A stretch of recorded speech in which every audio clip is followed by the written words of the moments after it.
The UFC makes its long-awaited return to Brazil. We're headed out to Rio de Janeiro for UFC 283.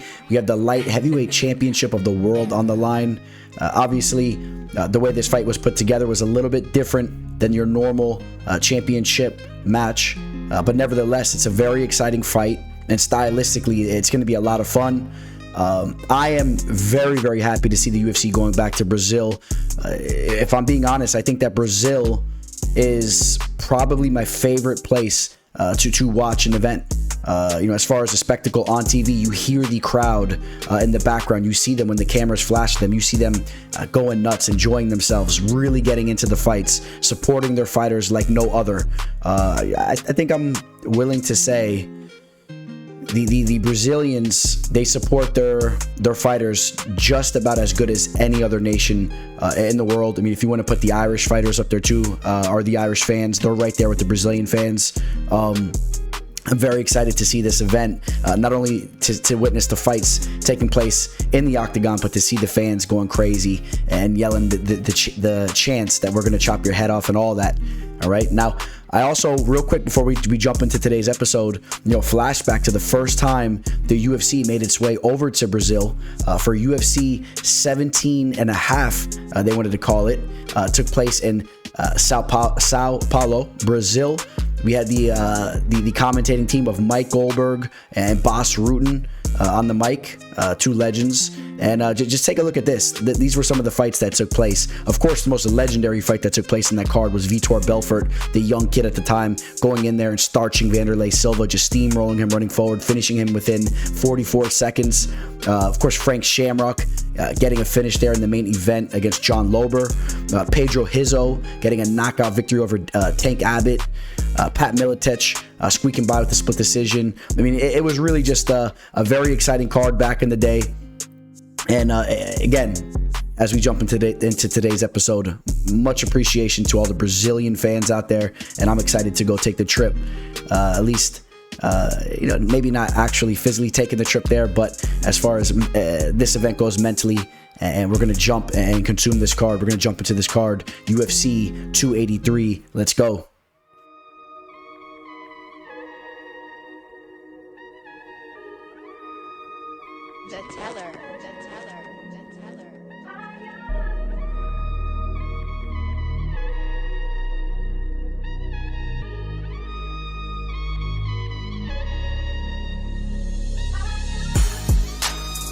It's another day, left jab, right jab, this is MMA.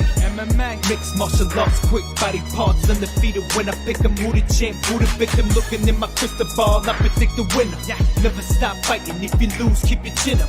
Know how the game go, I'm a smart fella. Welcome to the show, this the MMA fortune teller.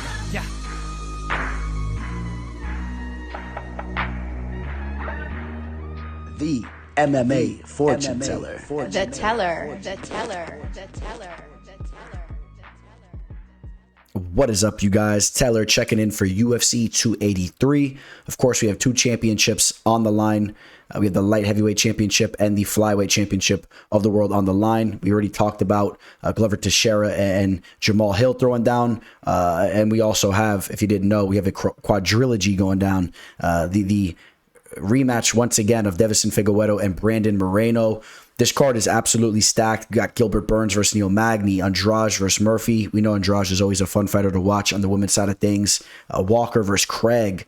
The legend Shogun taking on a more green fighter in Ihor Pateria, the Ukrainian. Gregory Rodriguez versus Bruno Ferreira. If you're not familiar with Ferreira had made a big statement on Dana White's Contender Series. I'm really so excited for every single one of these fights that I'm getting ahead of myself a little bit. I want to start talking about all of them. A lot of serious talent coming from Dana White's Contender Series, working its way into this card here. In my opinion, the future of Brazilian MMA is scattered all throughout this fight card here. I truly mean that. The Bonfim brothers, both of them extremely talented. Of course, you guys know about Jailton Almeida, Josiane Nunes.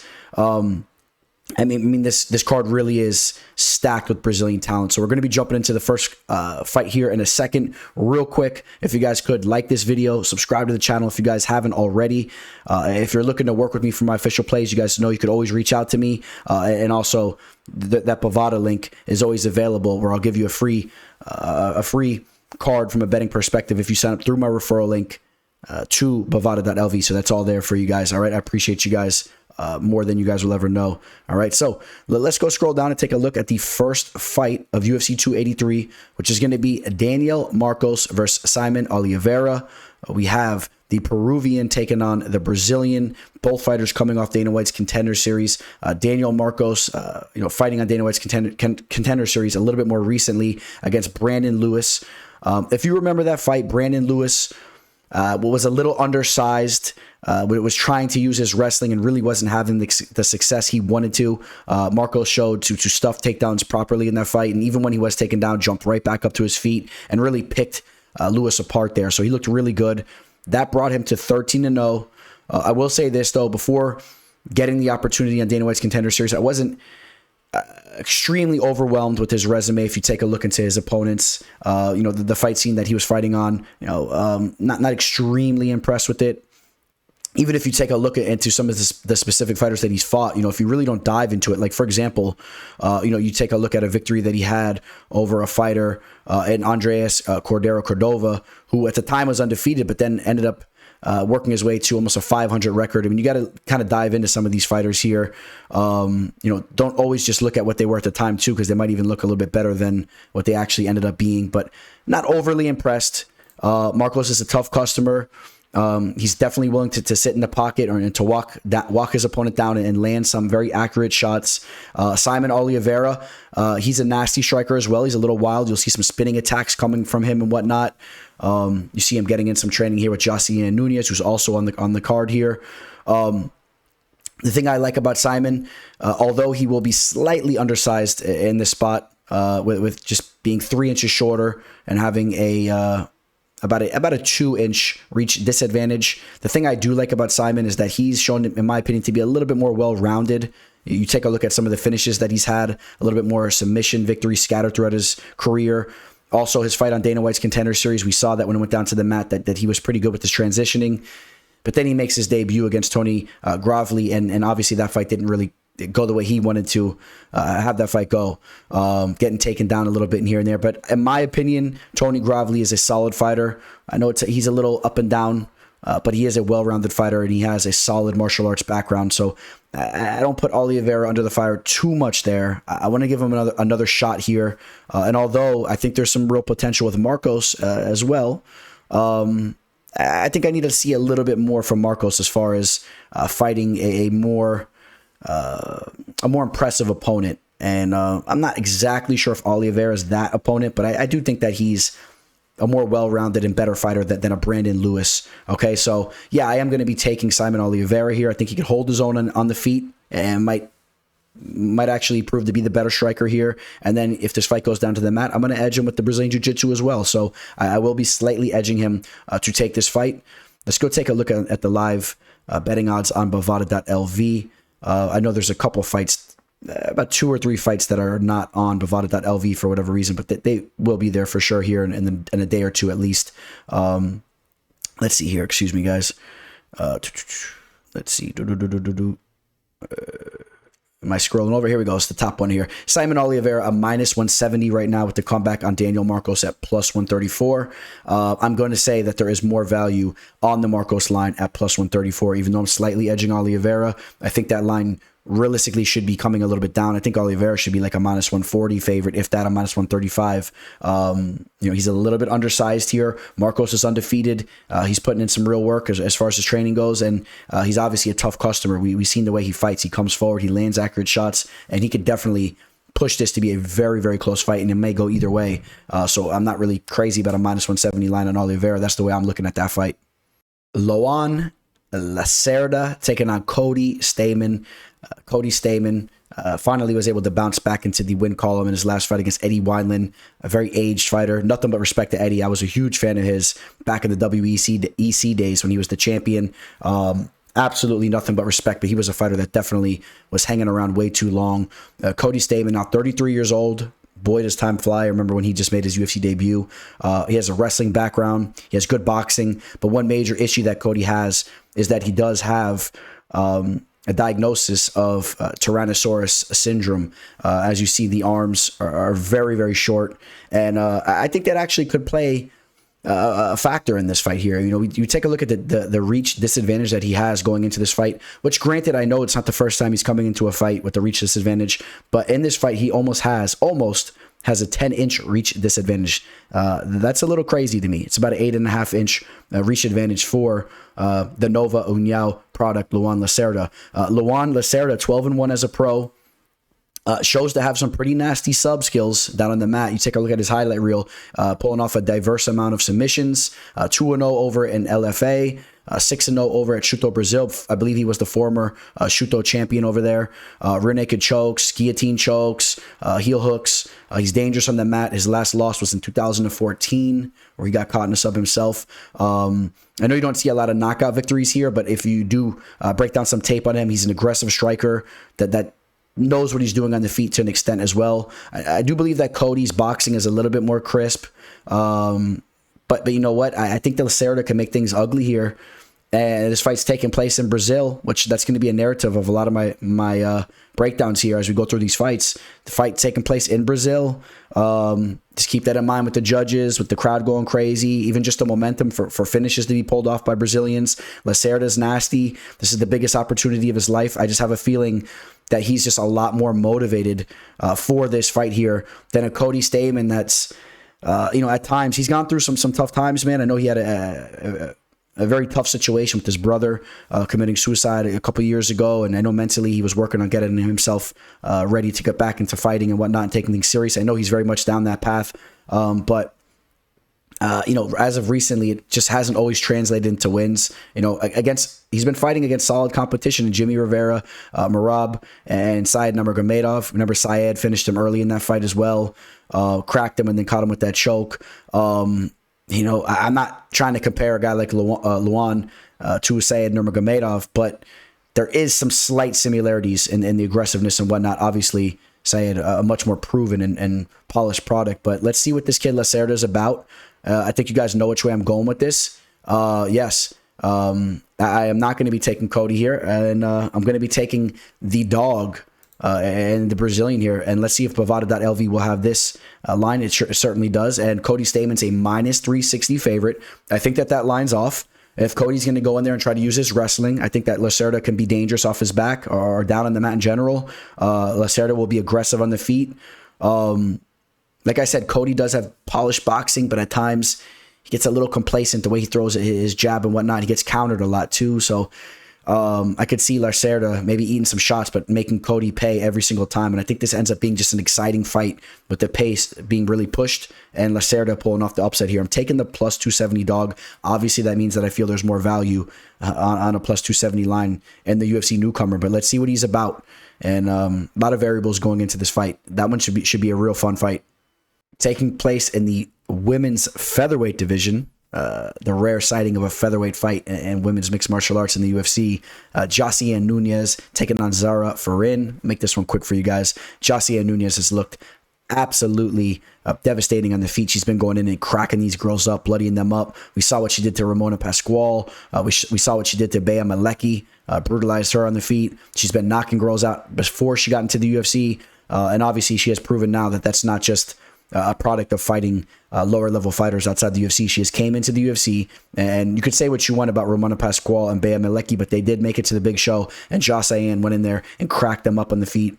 Just serious power in her hands. I expect her to have the much more crisp boxing here, and I expect her to go in here and tag Zarah Fairn up. Zarah, 6-4. She hasn't shown me anything since joining the UFC. Got finished by Megan Anderson and Felicia Spencer.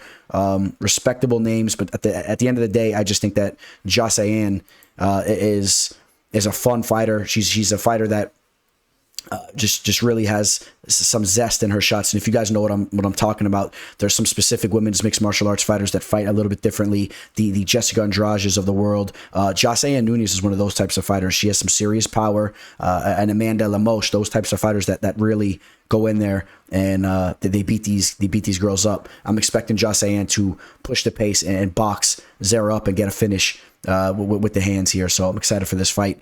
From a betting perspective, let's go find the Josiane betting line here.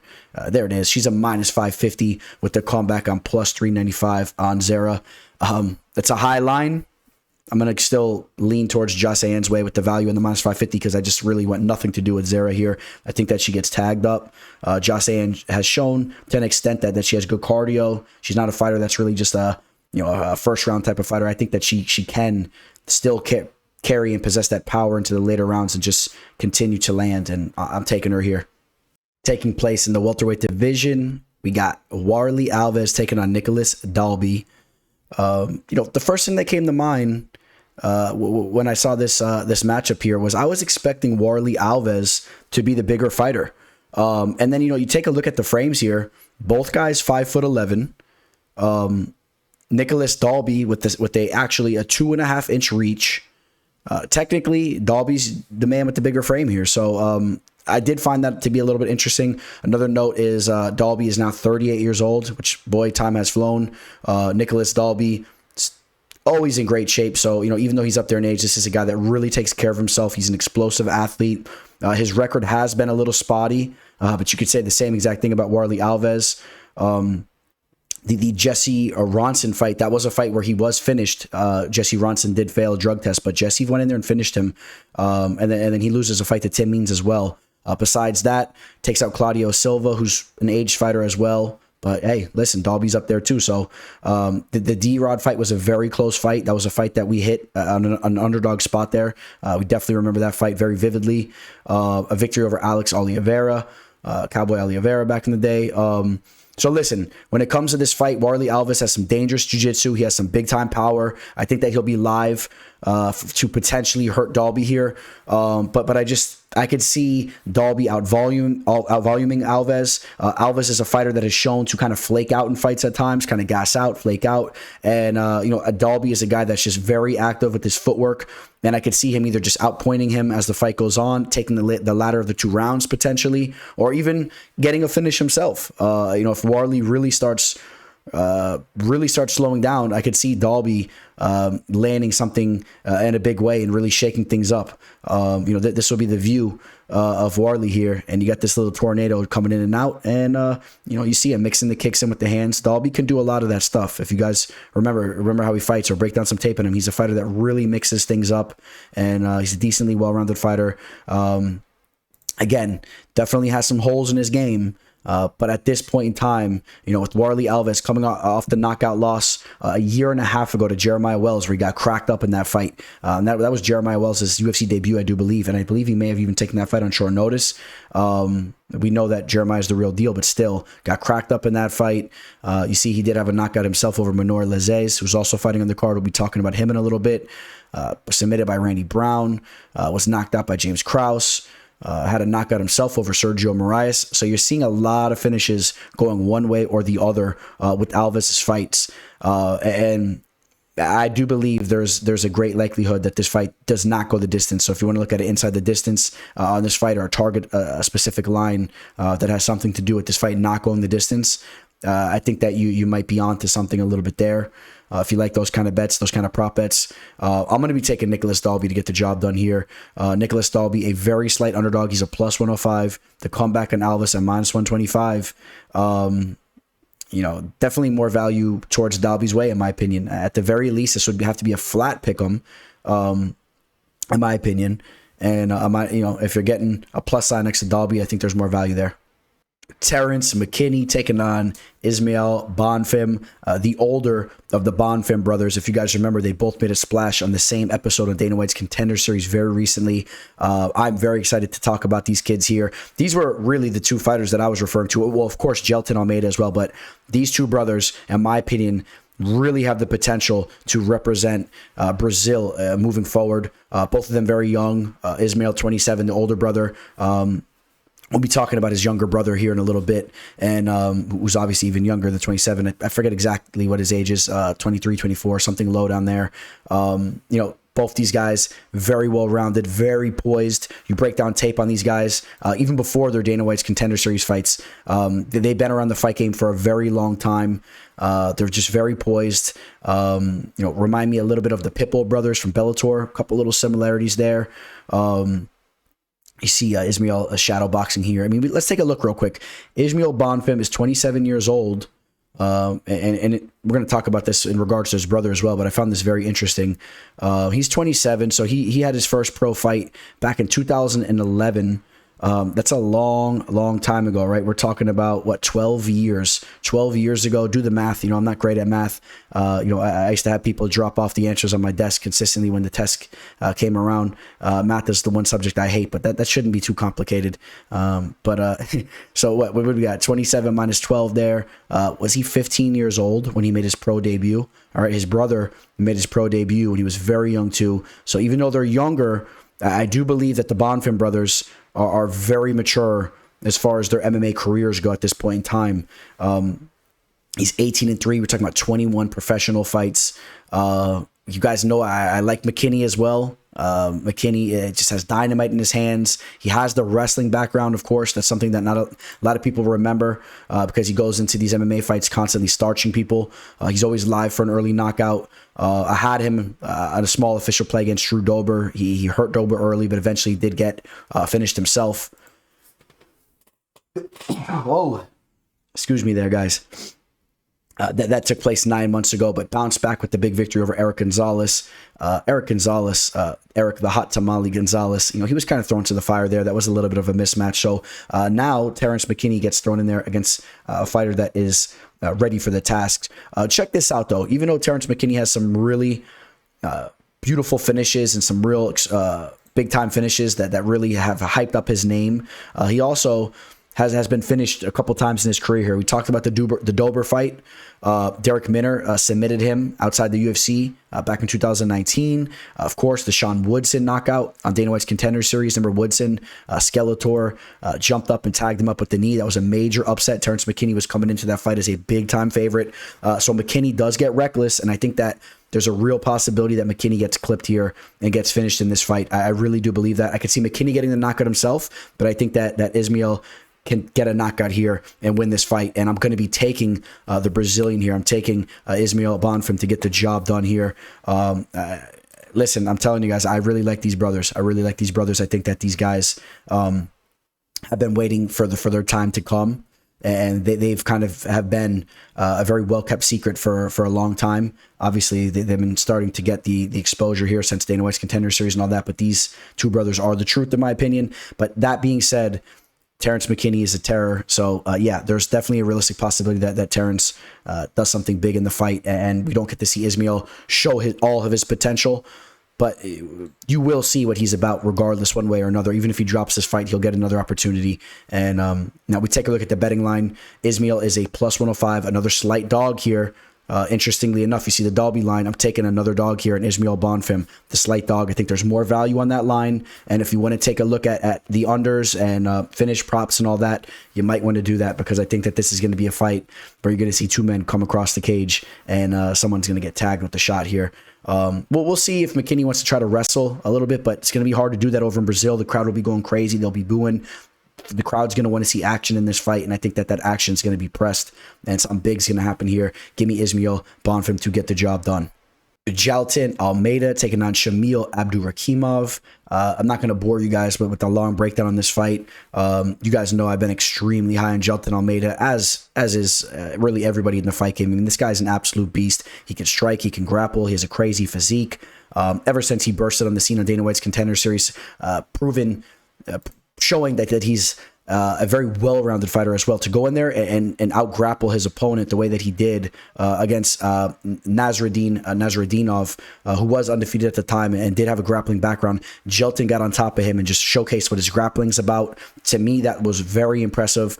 He has shown that he's a nasty striker as well, but I mean, you saw the knockout victory over Danilo Marquez, a jiu-jitsu player. Not that high in him, but still the way he went out there just starched him was impressive. The submission over Parker Porter and Anton Turkaj, the Swedish fighter there, that being one of the more impressive fighters because Anton has went out there and done that to a lot of his opponents. And then the way Jailton just flipped the script on him and just bullied the bully there. I really like the way he did that. It really showed the level he's on. Shamil Abdurakhimov, I mean, he's a little heavy, kind of comes in a little out of shape. He's slow. He's on a 3-fight losing skid. He's getting knocked out by everybody.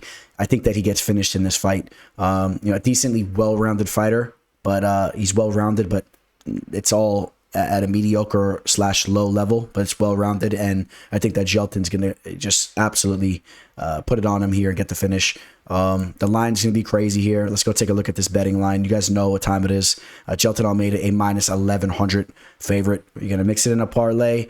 I think you're going to more so want to target a finish here. Check the submission prop. Check the TKO prop. You might see some ground and pound here. Jailton may even finish him on the feet. Might hit him with the nasty showcase boxing type style knockout here as well. There's a lot of options. All right, Jailton Almeida to get the finish. Taking place in the welterweight division, we have the younger Bonfim brother Gabriel Bonfim taking on Mounir Lazzez, the sniper. We know Mounir Lazzez, a very talented striker, but he's been working on his overall skill set as well, but he is dangerous on the feet. Gabriel Bonfim is a very well-rounded fighter, pulled off a spectacular submission victory on Dana White's Contender Series. If you guys remember, took on Trey Waters. Trey Waters, who was 6-0 at the time, a little bit of a green fighter, but really has a solid frame and has some serious finishing power. Very confident dude. That was a legit fight. His opponent Waters brought the fight to him. Waters actually had a hold of a nasty guillotine, or I wouldn't say nasty, but he had a hold of a little something there. And the way that Gabriel just reversed that and put it into a Von Flue choke was beautiful. It's a very, very high caliber move down on the mat, and I think that's what we're going to see. We're going to see and learn about this kid, that he has some high-level jiu-jitsu. He has some good striking, some high-level striking. He's extremely well-rounded, good head movement. He's very light on his feet. You see him here, little bit of light sparring. Very, very composed is Gabriel Bonfim. And the thing that I like about him, we talked about this with his brother. Let's take a look here. Now, Gabriel's only 25 years old, 2 years younger than his brother. Check this out, 13-0 as a pro. All right, 25, I said, right? 25, he made his debut in 2014, which was about 9 years ago. So he was about 16 years old. Again, these brothers have been fighting since they were mid to young teens, mid-teens, going in there fighting pro fights. Yes, definitely some lower level fighters early on in his career, but the way that he fought his last 3 fights, I've been very impressed with. A little bit of a step up in competition, going out there just finishing these guys, and I have high hopes for what he's about. 2-0 over at LFA. Obviously had the one victory in Dana White's Contender Series, and listen, Bonfim is not scared to sit in the pocket and really exchange. I like his head movement. Now, is there a realistic possibility that Mounir Lazzez can land a devastating fight-ending shot in this fight? There is. All right. So if that happens, I want you guys to understand that we did turn that stone over. There's a realistic possibility of that. Bonfim will sit in the pocket, and he'll work on his head movement and try to stay just out of range and counter strike. And if he does slip up, it's a game of inches. Lazzez is a sniper, hence the nickname. And there is that realistic possibility. So I do want to turn that stone over there. But at the end of the day, I'm taking this kid Gabriel to get the job done here. I really like what he's about. And let's go take a look at the betting line and see what the Bovada.lv is talking about in regards to this fight here. Gabriel Bonfim, he's a minus 186 favorite over Mounir Lazzez, was plus 147. I think that's a solid line. To be honest with you, I thought that the Bonfim line would come down a little bit, or would have settled a little bit lower at this point in time, based on the fact that Lazzez has a little bit more of a name in the game. But it seems clear to me, the sharps are onto these fights. People know about these up-and-comers very early in time these days. Betting on MMA is not like it was back in the day. Back in the day, you could really jump on a fighter like Gabriel here and potentially get a solid line here. A fighter that really hasn't made a name for himself that much, right? Where Mounir Lazzez has had some big fights in the UFC already. But these lines are very accurate these days. Minus 186. I'm going to point more towards value in the minus 186 line because I like this kid and I think he gets the job done here. I think that if this fight goes down to the mat, although Lazzez is well-rounded and has some skills down there, I think Bonfim will be a step above, and I think Bonfim could definitely hold his own on the feet as well. And there's a potential for either man to land a big shot there. Give me the younger Bonfim brother here. Excited for that fight. Thiago Moisés taking on Melquizael Costa, the Brazilian here. Real quick, shout out to Scott Jorgensen.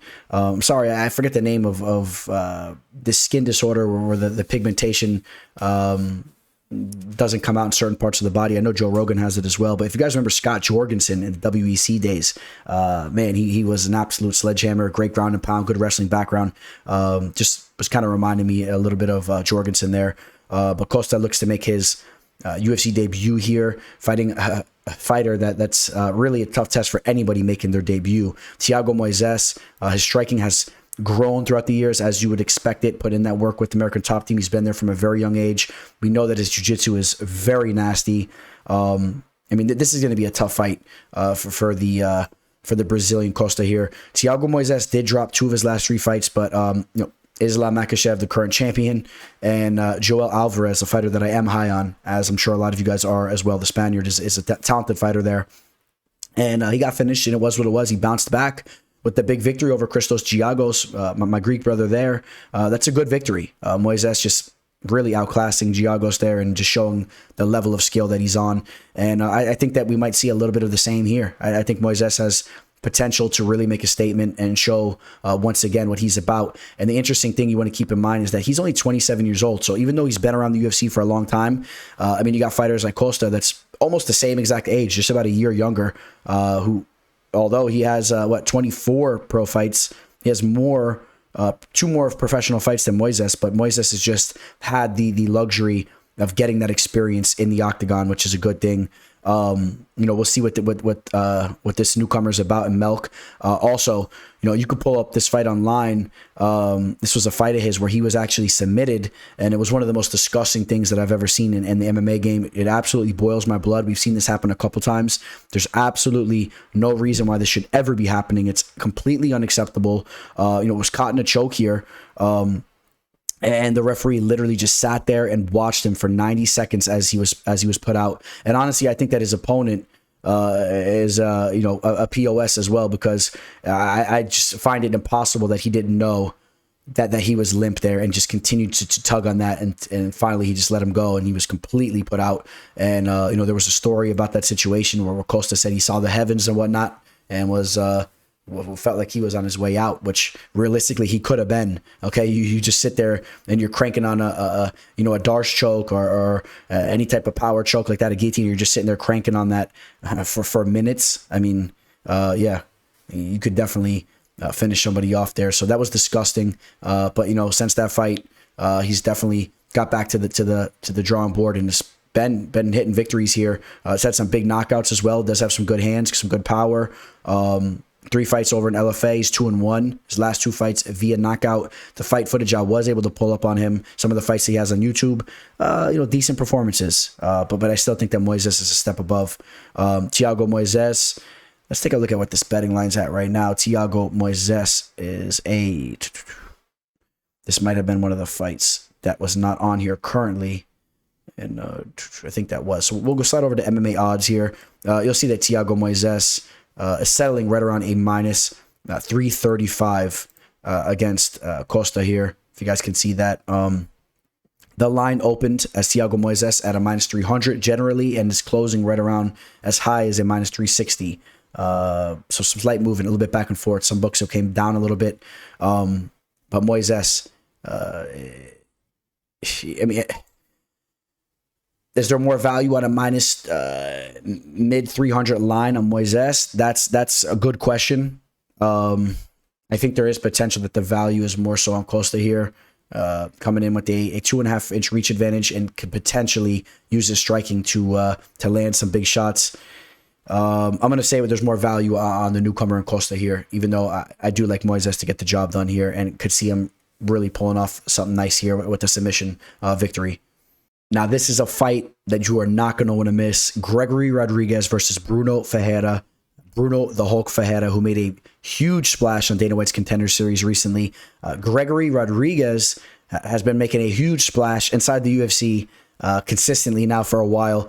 Gregory Rodriguez is an extremely well-rounded fighter. He's devastating on the feet. He possesses some serious power. He can take a shot like the best of them. Now, we know that he was finished on Dana White's Contender Series, oddly enough, and a real fluke fight, in my opinion. Got caught with a shot by Jordan Williams, I believe it was, the diabetic fighter there, who's since been cut by the UFC.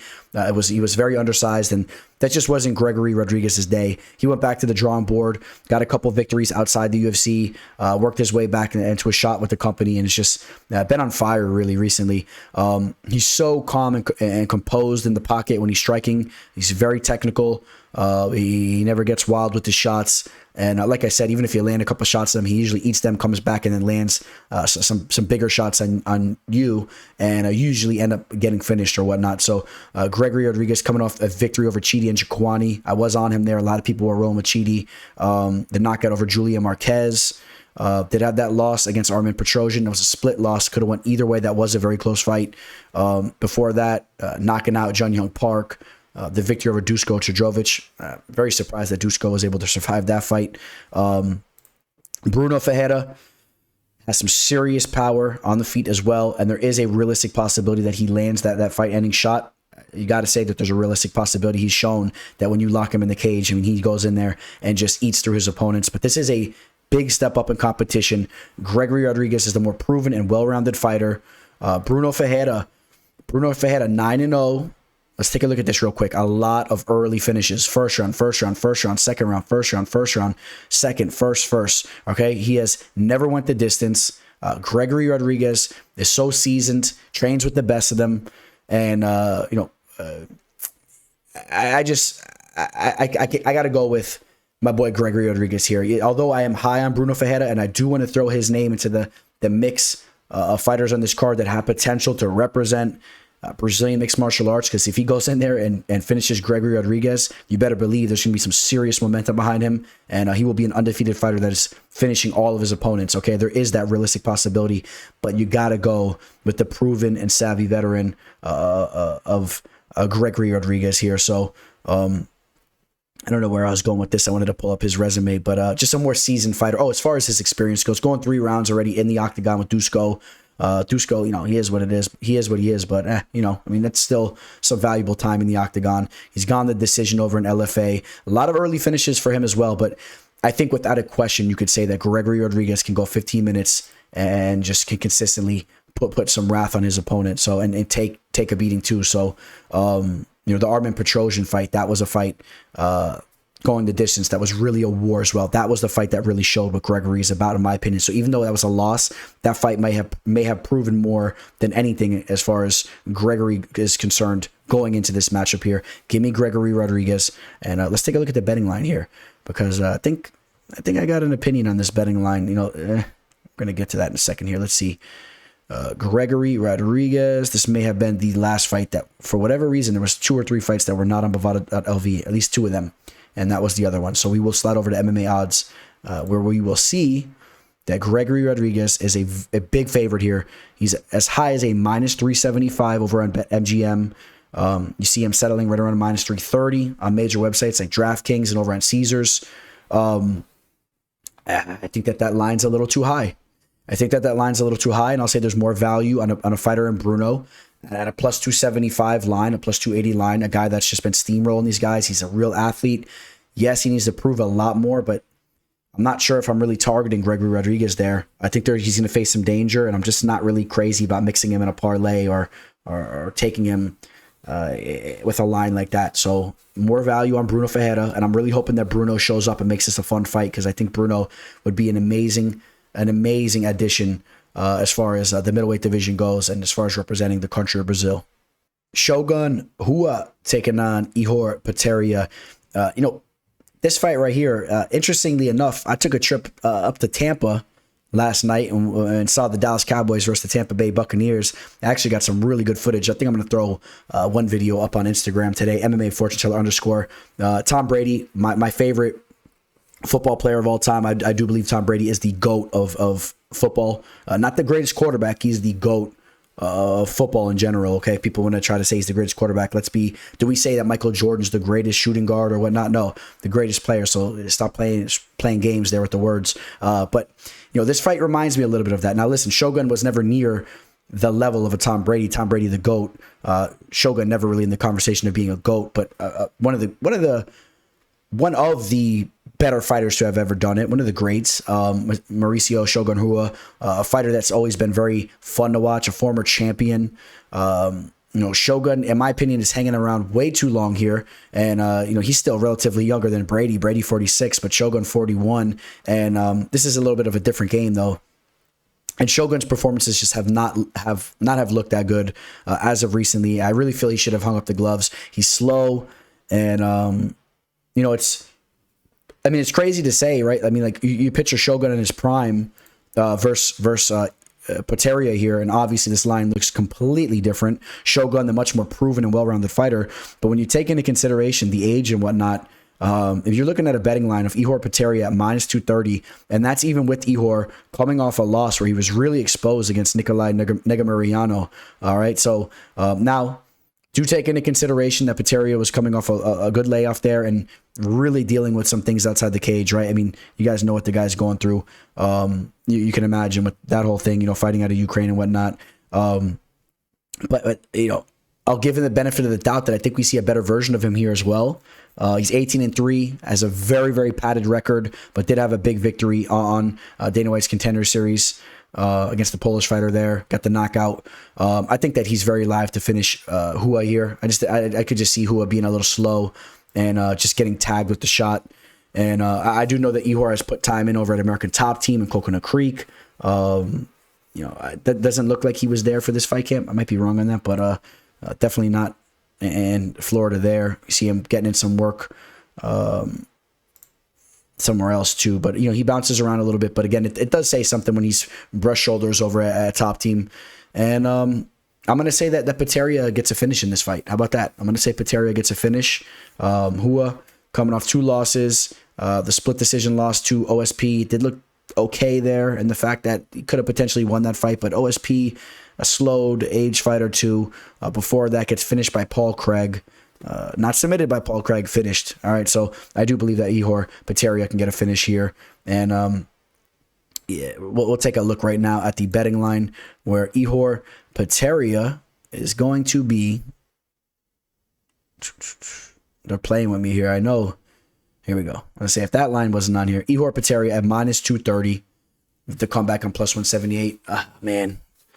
This line's very accurate. This is a tough one to say where the value is because, at almost plus 180, Shogun, the more seasoned fighter, seasoned for sure.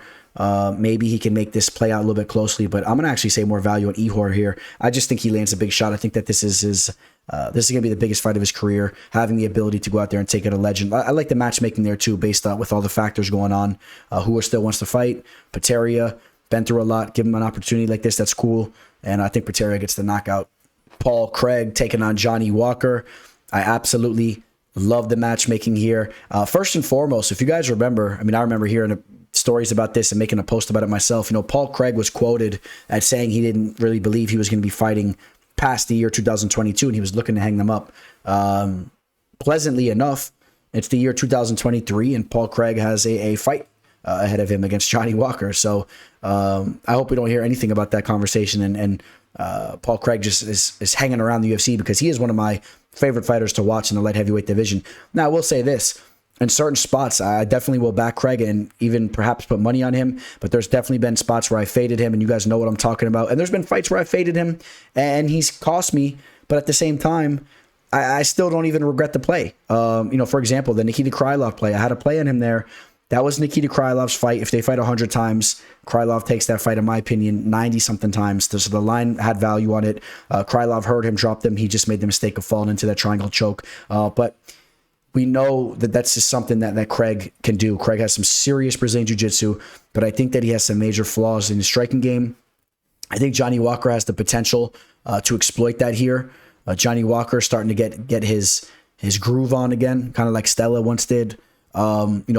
Coming off that victory there where he submitted Ian Cutelaba, who's been really honestly flaky over the last couple of years, if we want to be quite honest. But, knocked out against Jamahal, lost the close fight to Thiago Santos, which was much more of a sparring match, if you guys remember that. Knocked out Ryan Spann. That was a big-time knockout there. Lost the decision to Nikita Krylov. So I just think that Johnny Walker's getting a little bit of his groove back, and I think that he's going to hurt Paul Craig here on the feet. All he has to do is just avoid that ground game, and if he plays this smart enough, this is his fight all day, in my opinion. So I'm taking Johnny Walker here, and I'll be excited to see him bounce back into the win column.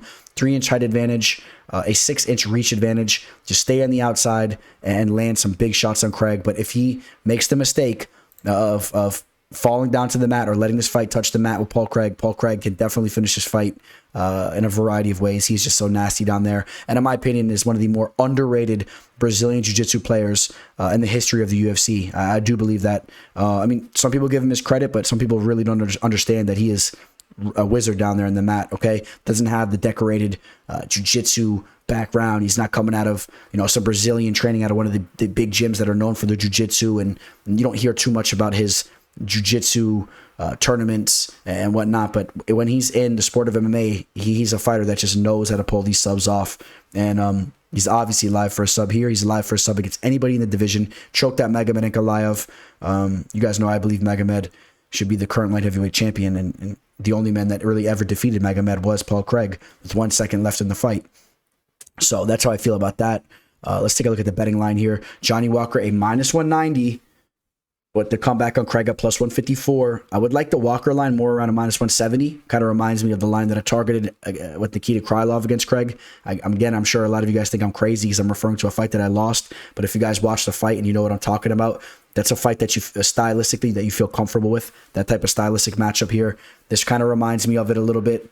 And I would like that -170 line, but hell, I'll take more value in the -190 line on Johnny Walker.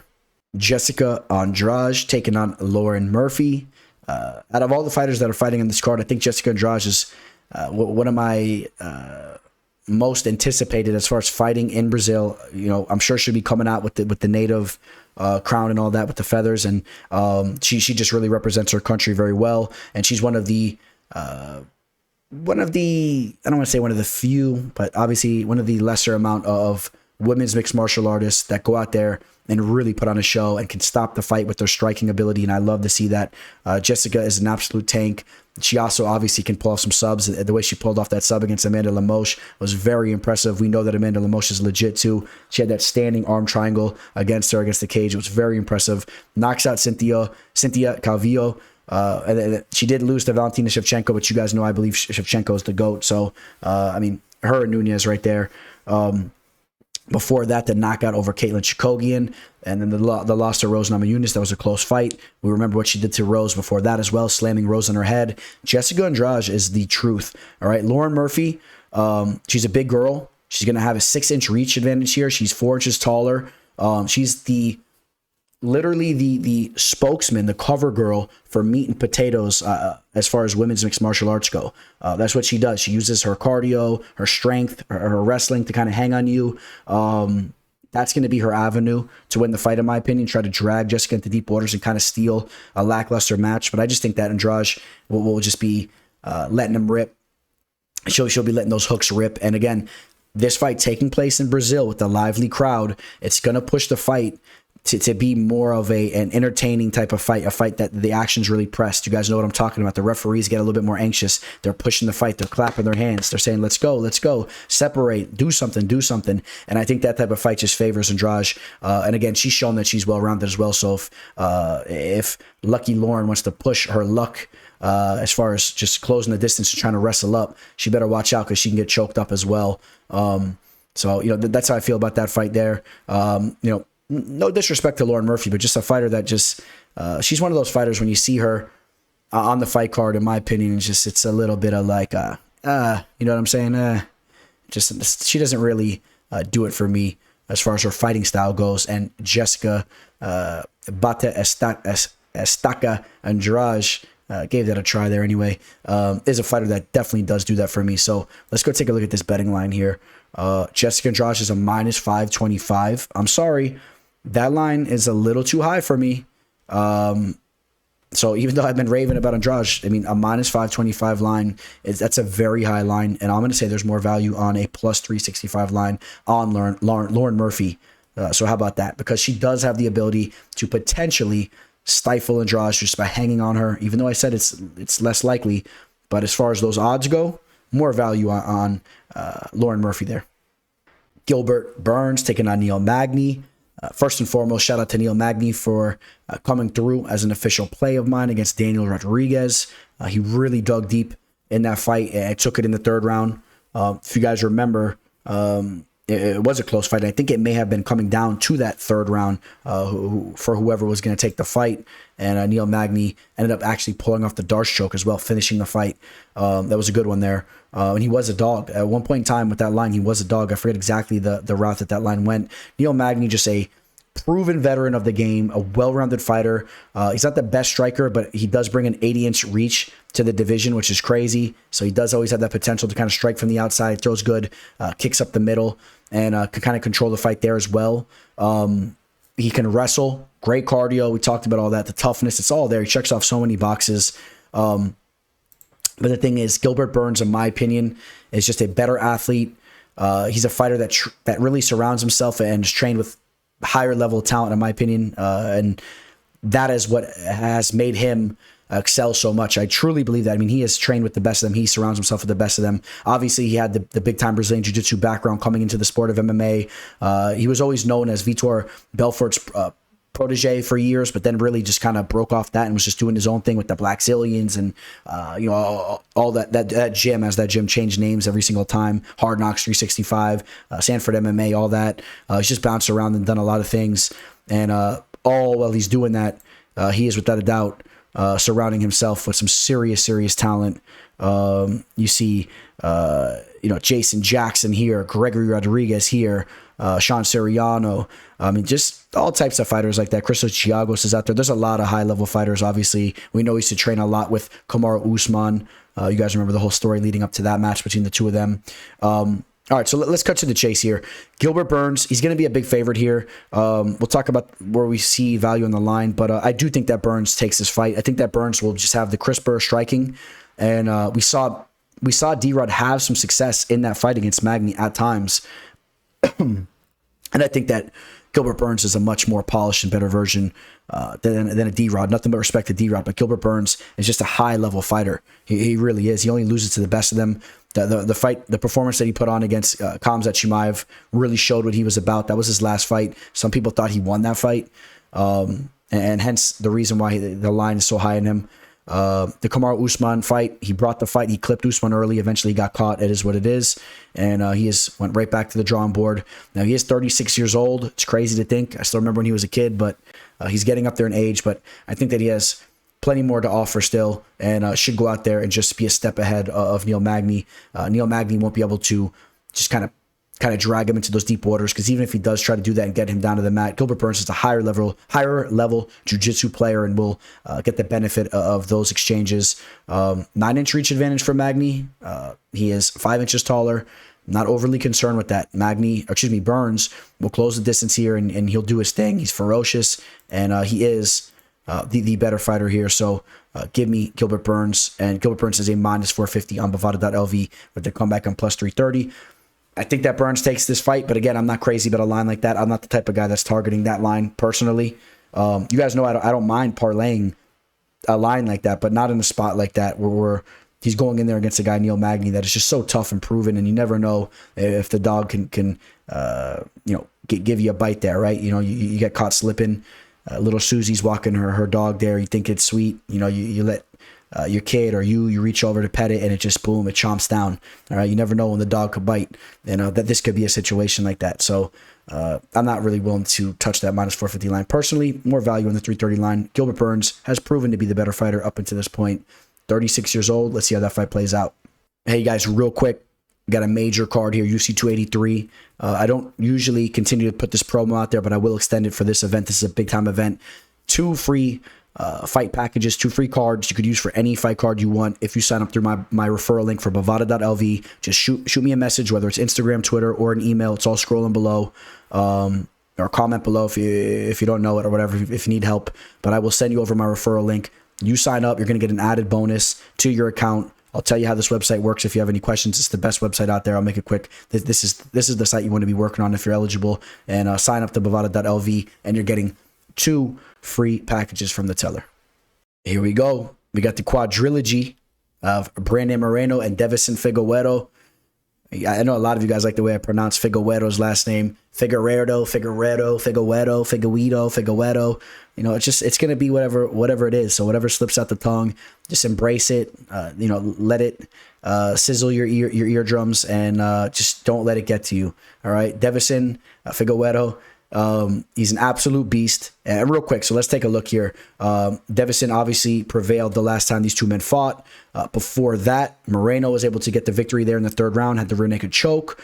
Before that, we had the majority draw. All right, so we've seen essentially all 3 forms of the way that the fight could have went as far as the decision or whatnot go. Draw, win, loss, right? Both ways. Now, Moreno did have a big-time victory over Kai Kara-France. Kai Kara-France has really been doing his thing, so that was a big-time victory for Moreno to get back in the win column there and show that he's still, still on point there. In the meantime, the Moreno fight was the last fight for Devison.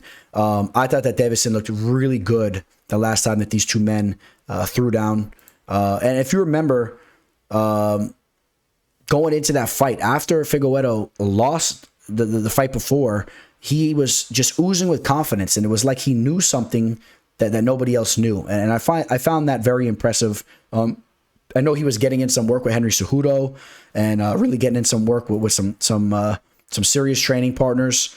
And the fact that he came back and that rematch there and looked the way he did, it's kind of really making me angle towards Figueroa here. Just based on the fact that there was some excuses or there was some things going on that he was saying with that fight beforehand where he lost to Moreno. And it's kind of hard to argue with what maybe the excuses he was making based on the fact that he went back to the drawing board and looked so much better the next time around. His striking is very powerful. He's well-rounded. And this is just a very cool and interesting fight for me because I've been back and forth, with 3 fights taking place. I've really been back and forth on who I picked between these fighters in these matchups multiple times. Okay, I was on Moreno last time, and obviously he didn't prevail there. And this time I am going to be on Figueroa, so I'm swapping it up. And but I do feel that from what we saw in that last fight, I just think that Figueroa may prove to get the last. When I was a kid, we used to play a game called Last. You guys remember Last? Shout out if anyone played Last. Hit the comment section below.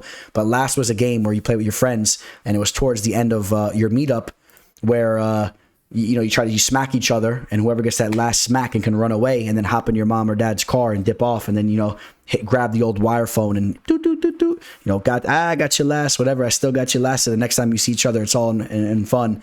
But whoever gets each other last in this fight, whoever gets this last victory, this is going to be the last time these men square off. I mean, I don't know if I can say that comfortably because you never know with the way these things go. Fighting 4 times is crazy. But realistically, this probably will be the last time I see these guys fighting. And I think that Figueroa is going to get Brandon Moreno last here. I think he's going to give him a nice little snack. Maybe he gets another finish. Moreno, obviously a lot of things going on outside the cage. He really was, putting in a lot of work over at Glory and MMA Fitness with James Krause and all that. And obviously that won't be the case these days. Give me Devison Figueroa to get the job done. He's a stud. He's a fun fighter to watch. I like his style. He's exciting. I like to see what he wears to the press conference and how he holds himself. I like him.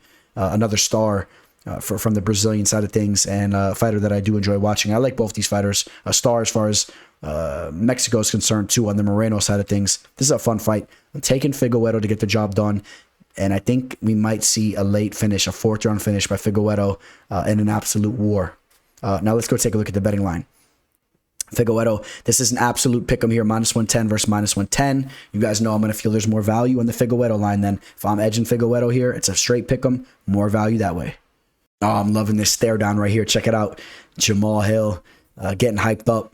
You could tell, man, he's bringing a lot of energy to this fight. I don't want to say he's trying to intimidate Glover Teixeira. Maybe he's just feeling himself, and that's the energy he's feeling. He's trying to mean mug Teixeira and get into his grill there. But you just know that it's just not phasing Teixeira. It's just not phasing Teixeira. I mean, you talk about a seasoned veteran, former UFC champion. Obviously, he just lost the belt in a fight that easily could have went his way. If they fight 100 times, that fight's going to go in a lot of different ways. And Teixeira had that fight, and he kind of dropped the ball there. But every fight's still a learning experience. I don't care how old you are. We take a look at Teixeira's age here.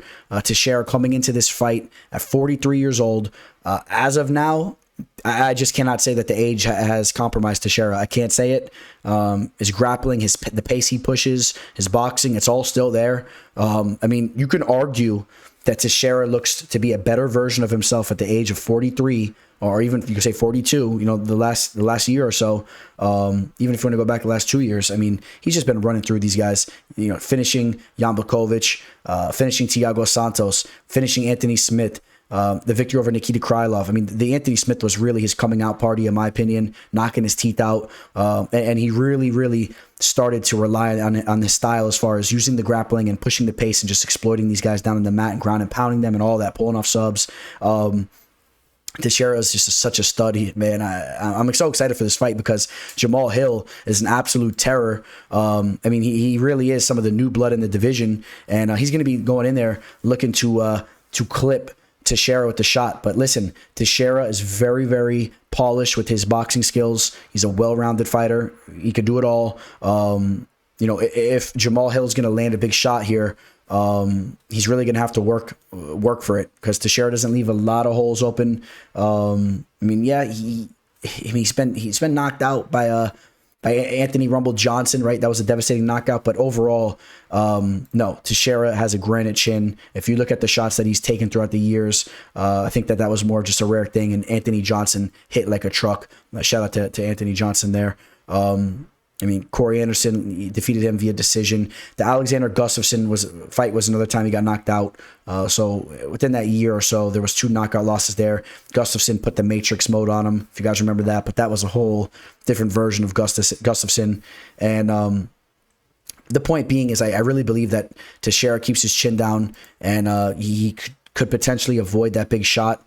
And I think it's just more likely that we see in a 5-round fight that we see potentially Jamahal Hill kind of exploited down on the mat.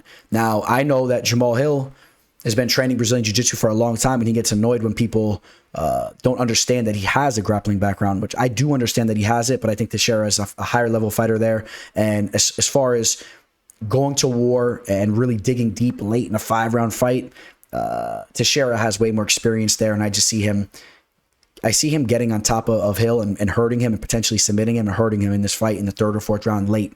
If Teixeira can avoid that big shot, and I will edge that he will avoid that big shot.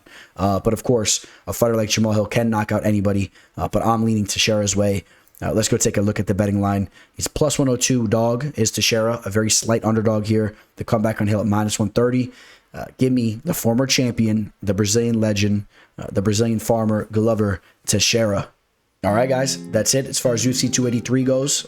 We will have some more content coming up throughout the week, without a doubt, especially over on Instagram. You guys know that. We'll have some cool posts coming your guys' way. MMA Fortune Teller _ on Twitter as well, the MMA Teller. Thank you guys for tuning in. It's much appreciated. Hit that like button if you could. And for my parting words here, I'm going to tell you this much. For those of you guys that saw my recap of the last event, wasn't a great event for me. A lot of time I throw out like life advice or different things that are important things that we can discuss here.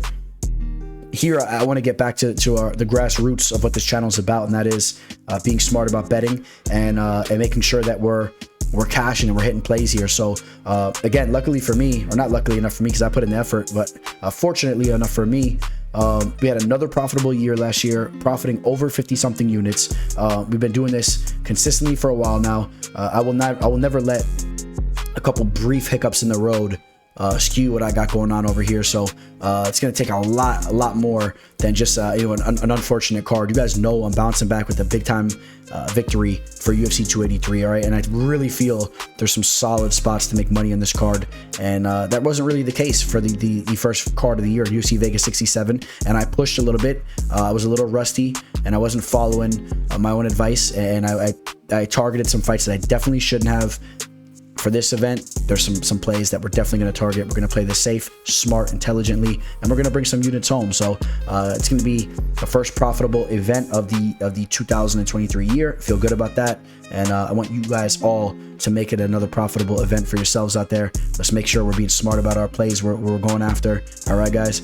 All right, much love to you all. Hope you guys are all feeling good out there, living life, enjoying yourself, and feeling confident and good about yourself. Go take a look in the mirror and let yourself know that you're the man, all right? And if you're a girl too, let yourself know that you're the woman. I know probably got a couple girls listening here too, so all you guys and girls, make sure you're feeling good about yourself and tell yourself you're the shit. Teller, signing out. Welcome to the show. This is the MMA fortune teller. Yeah.